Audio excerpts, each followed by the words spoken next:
వినాయక మొన్న చెప్తున్నాడు కేసీఆర్ ను ఉరిదీయాలన్నట, కేసీఆర్ ను ఉరిదీయాలన్నట. ఎవడు చెప్తుండు? ఈ బడివే రేవంత్ రెడ్డి గాడు కేసీఆర్ ను ఉరిదీయాలని మాట్లాడుతున్నాడు. ఇవాళ ఎవరిని ఉరిదీయాలని? నిజానికి 420 హామీలు ఇచ్చి ఇక్కడనే వరంగల్, ఎక్కడనే కాదు ఇక్కడనే వరంగల్ పక్కకే రాహుల్ గాంధీని తీసుకొస్తే ఆయననేమో లీడర్ కాదు రీడర్. ఏం రాసిస్తే గది చదువుతాడు తప్ప ఆయనకు మన్ను కూడా తెలియదు. కాగితం మీద ఏం రాసిస్తే కూడా చదువుతాడు, పీక్తాడు. టీవీలలో వార్తలు చదువుతాడు చూడు గట్లా. ఏదో రాయంగా చదవాలి పోవాలి, ఏం ఎరకలేదు ఆయన. వచ్చిండు రాహుల్ గాంధీ ఇక్కడనే వరంగల్ కి వచ్చిండు.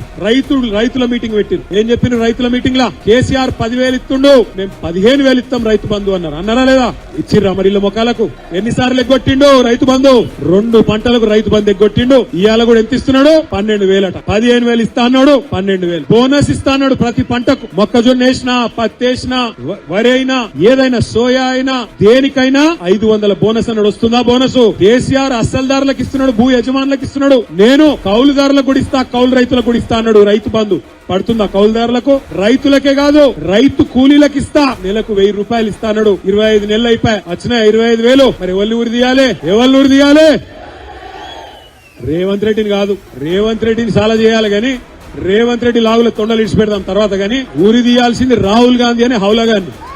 ఈ హౌలగాన్ని మన మీద రుద్దినా ఆ హౌలగాన్ని ఉరి తీయాలి. ఇక్కడ వరంగల్ వచ్చి అబద్దాలాడి రైతులను 70 లక్షల మంది రైతులను మోసం చేసిండు రాహుల్ గాంధీ. హౌలగాన్ని ఉరి తీయాలి నడి బజార్ల.